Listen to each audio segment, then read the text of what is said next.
Do you know why the timid Barry turned into a crazed muscle man? Hey! One day, Barry's parents went on a trip, and he was hoping to spend a quiet evening, but his friends insisted on throwing a party.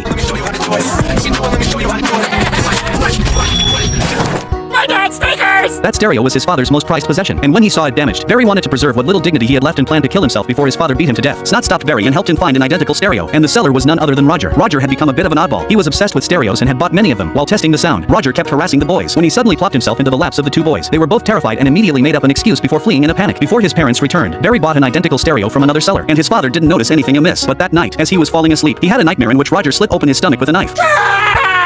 Barry thought it was just a dream until Roger called to say he was going to kill him. Only then did he tell his father about it. Barry's father hired a lawyer and obtained a restraining order against Roger. But just as Barry was leaving, Roger whispered something to him that sent him into a complete breakdown. Upon returning home, Barry immediately grabbed a hammer and rushed to Roger's house, intent on smashing Roger's head in. But Roger wasn't the least bit afraid. Khaleesi, help! Call the police and tell them to bring toilet paper! When the police arrived, Barry was sent to a juvenile detention center. But instead of coming to his senses, he began training like a man possessed. 3 months later, his sentence ended. Don't tell me what to do!